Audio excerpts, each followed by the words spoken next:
आज पढ़ने जा रहे हैं हम लोग डायरेक्शन कोसाइन। वेक्टर के अंदर डायरेक्शन कोसाइन क्या होता है। डायरेक्शन कोसाइन का मतलब हुआ कोई भी एक वेक्टर है वो एक्स एक्सिस के साथ कितने डिग्री का एंगल बना रहा है, उससे पता चलेगा हमें कि डायरेक्शन कोसाइन से हमें पता चलेगा कि एक्स एक्सिस के साथ कितने डिग्री का एंगल बन रहा है, वाई एक्सिस के साथ कितने डिग्री का एंगल बन रहा है। ये तो केवल 2 डायमेंशनल में है, 3D में भी इसको सीखेंगे। पहले 2D में देख लेते हैं। मान लेते हैं ये एक्स एक्सिस है, ये वाई एक्सिस है, ये एक कोई पोजीशन वेक्टर है, ठीक है। यहां पर इसका कोऑर्डिनेट है a, b। a, b coordinate का मतलब यहां से ये वाली वैल्यू कितनी हो गई, यहां से यहां तक की a वैल्यू हो गई इसकी, और ये वाली वैल्यू कितनी हो गई इसकी, ये हो गई b। अब ये जो एंगल, ये जो वेक्टर है, ये ओ ए वेक्टर जो है वो एक्स एक्सिस के साथ अल्फा एंगल बना रहा है और वाई एक्सिस के साथ बीटा एंगल बना रहा है। तो अगर हम इसमें निकालेंगे हम cos alpha is equal to, cos alpha is equal to क्या होगा, बेस अपॉन हाइपोटेन्यूज होता है। बेस कितना है, और ए है, और हाइपोटेन्यूज क्या होगा ये, और ये ए वेक्टर का क्या होगा, मैग्नीट्यूड होगा ना। यहां से यहां तक की लेंथ अगर निकालनी है तो ये क्या होगा, मैग्नीट्यूड। इसी तरह cos beta is equal to base इसका b हो गया और हाइपोटेन्यूज क्या हो गया, ए वेक्टर का मैग्नीट्यूड। तो cos alpha is equal to क्या हो गया, a upon under root A square plus B square, magnitude ऐसे ही निकलेगा। कॉस बीटा की value is equal to b upon under root A square plus B square. तो इसलिए जब भी हमें वेक्टर में उसका हमें पूछा जाए कि एक्स एक्सिस का एंगल क्या होगा, इस वेक्टर का एक्स एक्सिस के साथ कितने डिग्री का एंगल होगा, वाई एक्सिस के साथ कितने डिग्री का एंगल होगा, तो बस करना क्या है तुम्हें, एक्स एक्सिस का जो स्केलर कंपोनेंट है, अगर हम ओ ए वेक्टर बनाएंगे यहां पर, ये होगा ए आई प्लस बी जे। तो इसकी हमने एक्स एक्सिस के साथ एंगल जो निकाला है वो कैसे निकाला है, ए अपॉन ए वेक्टर का मैग्नीट्यूड, मतलब ए अपॉन इसका मैग्नीट्यूड ये होगा। तो हमें क्या करना है, स्केलर कंपोनेंट को मैग्नीट्यूड से डिवाइड कर देना है, एक्स एक्सिस के साथ का एंगल निकल जाएगा। वाई एक्सिस के साथ का एंगल निकालना है तो बी अपॉन इसका मैग्नीट्यूड, ये हो गया। ऐसे ही 3D में होता है, 3D में भी बिल्कुल सेम इसी तरीके से होगा। जैसे कि मान लेते हैं ये कोई एक वेक्टर दे रखा है, O A vector is equal to A I B J C K. अगर इस वेक्टर का मुझे एक्स एक्सिस, वाई एक्सिस और जेड एक्सिस से एंगल निकालना हो कि ये वेक्टर एक्स एक्सिस के साथ कितने डिग्री का एंगल बना रहा है, वाई एक्सिस के साथ कितने डिग्री का एंगल बना रहा है, और जेड एक्सिस के साथ कितने डिग्री का एंगल बना रहा है, तो हम क्या करेंगे, कॉस एल्फा लगाकर निकालेंगे। तो कॉस एल्फा क्या होगा, कॉस एल्फा क्या होगा, ए अपॉन अंडर रूट इसका मैग्नीट्यूड होगा, under root A square plus B square plus C square. तो इससे हमें मिल जाएगा कि एक्स एक्सिस के साथ अल्फा एंगल बना रहा है। कॉस बीटा क्या होगा, B upon under root A square plus B square plus C square. Cos gamma क्या होगा, गामा मान लेते हैं जेड एक्सिस के साथ बनाया हुआ एंगल होगा इसका, C upon under root A square plus B square plus C square. अब कॉस अल्फा की वैल्यू ये है, कॉस बीटा की वैल्यू ये है, कॉस गामा की वैल्यू ये है।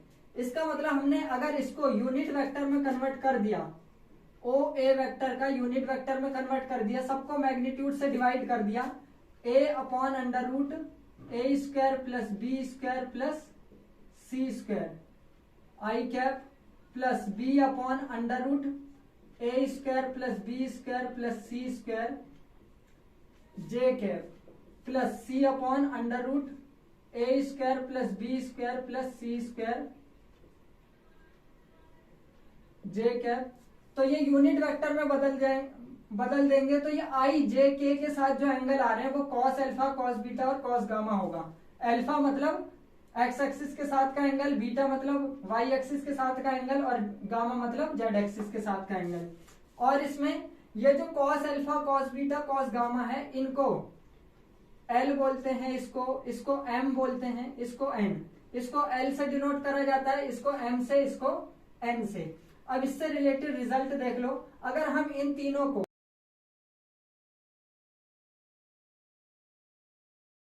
Cos square alpha plus cos square beta plus cos square gamma is equal to, यहां पर देखो स्क्वायर करेंगे तो यहां पर आ जाएगा स्क्वायर और इसका रूट हट जाएगा, तो ये होगा ए स्क्वायर डिवाइड में ये विदाउट रूट, इसी तरह बी स्क्वायर डिवाइड में ये विदाउट रूट, सी स्क्वायर डिवाइड में ये विदाउट रूट, और इन तीनों को हमें ऐड भी करना है, तो ये कुछ इस तरीके से आएगा A square upon A square plus B square plus C square plus में B square upon A square plus B square plus C square plus में C square upon A square plus B square plus C square. अगर तीनों को square करके add करेंगे तो ये आएगा। अब देखो एलसीएम तीनों का सेम है ना, तो इसको एलसीएम ले लेंगे A square plus B square plus C square, तो ऊपर क्या आ गया ए स्क्वायर प्लस ये B square plus C square, तो ऊपर नीचे ये कट जाएगा, आएगा कितना 1 आएगा, तो इसलिए इसकी वैल्यू क्या होगी 1 के बराबर होगी। तीनों को स्क्वायर करके अगर ऐड कर दिया तो इसकी वैल्यू कितनी होगी 1 के बराबर होगी, और यही चीज L square plus M square plus N square ये लिख सकते हैं। तो ये इससे रिलेटेड क्वेश्चन आ जाते हैं, तो मैं अल्फा की वैल्यू दे दी, बीटा की वैल्यू दे दी, गामा निकालना हो तो इसी फॉर्मूले से निकलेगा। इसको cos square alpha cos square beta cos square gamma इन तीनों का एडिशन 1 के बराबर लिखो, या फिर हमें ये दे रखे हो कि डायरेक्शन कोसाइन ये है, डायरेक्शन कोसाइन मतलब एल एम एन की वैल्यू दे रखी हो, इनमें से 2 वैल्यू दे रखी हो, तीसरे की वैल्यू इसी फॉर्मूले से आएगी। अच्छा एक चीज और, इसमें देखो यूनिट वेक्टर बदलने में ये आ गया ना, तो हम यहां पर ये लिख सकते हैं ओ ए का unit vector L I plus M J plus N K होगा। ये एल एम एन की वैल्यू है ना, तो इधर से एक चीज ये भी समझ लेते हैं। अब क्वेश्चन नंबर 22 है, इसमें लिख रखा can a vector have direction angles 45 degree 60 degree 120 degree. क्या एक वेक्टर के जो डायरेक्शन एंगल है वो ये तीनों हो सकते हैं या नहीं। डायरेक्शन एंगल्स का मतलब हुआ कि एक्स एक्सिस के साथ 45 डिग्री एंगल, वाई एक्सिस के साथ 60 डिग्री और जेड एक्सिस के साथ 120 डिग्री। तो ये हमें चेक करना है कि ये ऐसा पॉसिबल है या नहीं है।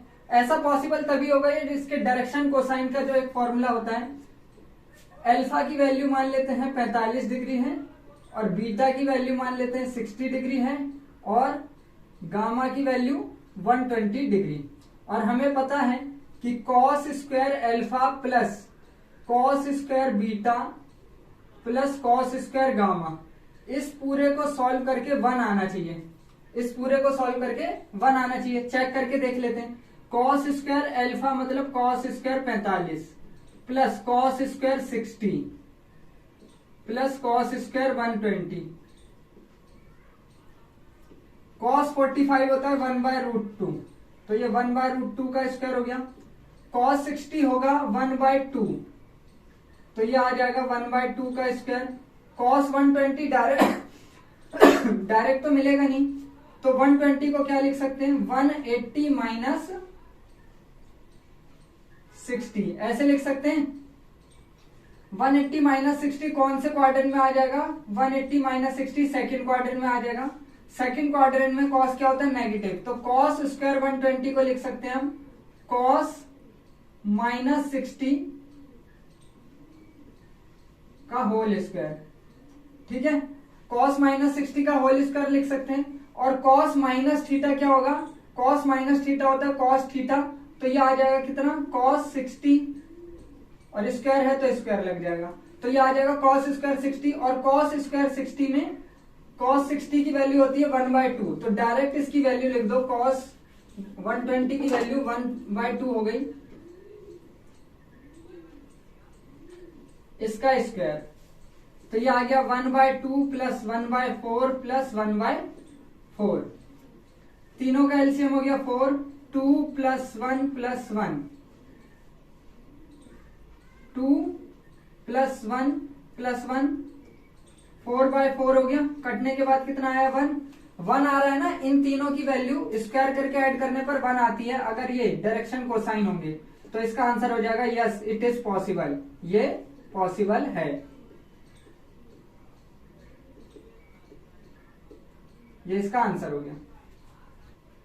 क्वेश्चन नंबर 23 है, इसमें लिख रखा है prove that 111 can not be direction cosine of a straight line. 111 straight line के डायरेक्शन कोसाइन नहीं हो सकते, ये प्रूफ करना है। ये मान लेते हैं ये जो है LMN है, LMN इनकी वैल्यू कितनी है 1 है। अगर ये डायरेक्शन कोसाइन होंगे तो L square plus M square plus N square equal to क्या आना चाहिए 1 आना चाहिए। चेक करके देख लेते हैं। 1 का स्क्वायर प्लस LMN की वैल्यू जो है 1 1 है, इन सब का स्क्वायर कर दो और जोड़ दो। 1 प्लस 1 प्लस 1 कितना हो गया 3। जबकि हमें पता है कि इन तीनों को ऐड करने पर L square plus M square plus N square, इन तीनों को ऐड करने पर हमेशा कितना आना चाहिए 1 आना चाहिए। तो इसलिए 1, 1, 1 can not be direction cosine. तो ये डायरेक्शन कोसाइन नहीं हो सकते, यही प्रूफ करना था हमें। ये हो गया प्रूफ। क्वेश्चन नंबर 24 है, a vector makes an angle of π/4 with each of x axis and y axis. Find the angle made by it with the z axis. हमें एक वेक्टर का हमें एंगल दे रखा है x एक्सिस के साथ और y एक्सिस के साथ एंगल जो बन रहा है वो π/4 है। z एक्सिस के साथ कितने डिग्री का एंगल बनेगा वो बताना है, या कितने रेडियन का बनेगा, ये रेडियन में है। अब इसमें देखो यहाँ पर जो x axis y axis z axis के साथ जो एंगल बनते हैं उनको हम क्या बोलते हैं, अल्फा बीटा गामा बोलते हैं ना। यहाँ पर अल्फा की वैल्यू दे रखी है कितनी π/4, बीटा की वैल्यू कितनी दे रखी है π/4। ये चीज हमें दे रखी है, ये दे रखी है। हमें फाइंड क्या करना है, गामा फाइंड करना है, फाइंड करना है हमें गामा। तो हमें पता है कि इन तीनों का स्क्वायर का सम करने पर डायरेक्शन कोसाइन का ये होता है cos square alpha plus cos square beta plus cos square gamma. इसकी वैल्यू कितनी होती है 1। तो कॉस स्क्वायर अल्फा की वैल्यू कितनी हो गई π/4। कॉस स्क्वायर बीटा की वैल्यू भी कितनी है π/4 plus cos square gamma equal to 1। π/4 cos π/4 की वैल्यू हो गई 1/√2, 1/√2 का स्क्वायर प्लस 1/√2 का square plus cos square gamma equal to 1 हो गया। 1/√2 हो गया 1/2 plus 1/2 plus cos square gamma equal to 1।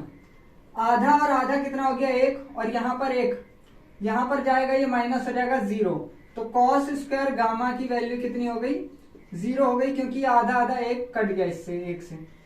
तो गामा की वैल्यू ये कॉस स्क्वायर गामा 0 कब होगा, जब गामा की वैल्यू 90 डिग्री होगा। कॉस 90 होता है ना 0, तो गामा इज इक्वल टू कितना आ गया 90 डिग्री। यह आंसर हो गया। क्वेश्चन नंबर 25 है, a vector R vector is inclined at equal acute angles to x axis y axis and z axis. If magnitude of R vector equal to 6 units, find R vector. हमें एक ऐसा vector दे रखा है are vector जो कि equally inclined है x axis y axis z axis के साथ। मतलब x एक्सिस y एक्सिस और z एक्सिस के साथ सेम एंगल बना रहा है। और अगर सेम एंगल बना रहा है तो मतलब हमें अल्फा बीटा गामा की वैल्यू दे रखी है, अल्फा बीटा गामा ये तीनों की वैल्यू दे रखी है। अगर ये तीनों बराबर है तो हम ऐसा भी लिख सकते हैं कि इनके LMN भी बराबर होंगे, ठीक है। और हमें आर वेक्टर का मैग्नीट्यूड दे रखा है कितना है 6 यूनिट है। हमें निकालना है उस वेक्टर की वैल्यू। तो सबसे पहले LMN की वैल्यू निकाल लेते हैं, क्योंकि LMN बराबर है। हमें फाइंड करना है क्या, आर वेक्टर निकालना है। अब देखो, अगर फाइंड करना है हमें आर वेक्टर, हमें पता है यूनिट वेक्टर निकालने के लिए हम क्या करते हैं, उसके मैग्नीट्यूड से डिवाइड करते हैं, मैग्नीट्यूड से डिवाइड कर देंगे। और अगर हमें आर वेक्टर फाइंड करना है तो मैग्नीट्यूड अगर इधर पे ले आएंगे हम, आर वेक्टर का मैग्नीट्यूड इंटू आर वेक्टर का unit vector is equal to R vector. तो इसलिए हम क्या करेंगे, यूनिट वेक्टर में उसके मैग्नीट्यूड से मल्टीप्लाई कर देंगे तो अपने आप आर वेक्टर मिल जाएगा। यहां पर भी वही करना है, लेकिन उससे पहले हमें इसका यूनिट वेक्टर निकालना पड़ेगा पहले, क्योंकि यूनिट वेक्टर तो दे नहीं रखा। तो यूनिट वेक्टर कैसे निकालेंगे, यहां पर आ जाते हैं, L square plus M square plus N square equal to क्या होगा, 1 होगा। डायरेक्शन कोसाइन में ऐसा होता है, क्योंकि एल एम एन तीनों बराबर है, तो इसको भी एल लिख दो, इसको भी एल लिख दो, इक्वल टू 1, क्योंकि एल एम एन तीनों बराबर थे।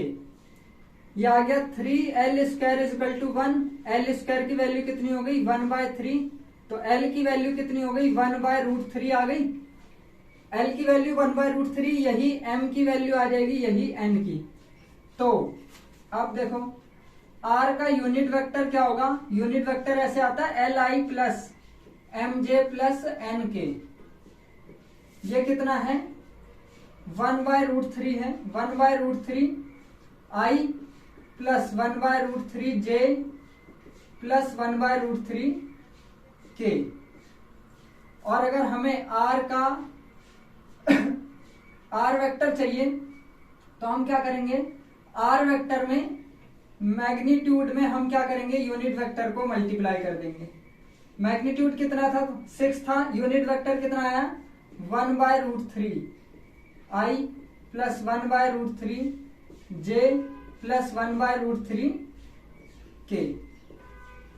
ये 6 इससे मल्टीप्लाई होगा, 6/√3 i 6/√3 j प्लस 6/√3 k। अब चाहो तो ये आंसर लिख दो या फिर इसको रेशनलाइज करके लिख दो और काट कर।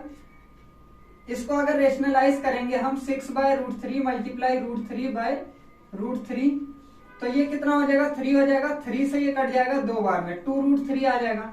या फिर इसको डायरेक्ट ऐसे समझ लेते हैं, इसको लिख सकते हैं 2 × 3 और 3 को लिख सकते हैं √3 × √3।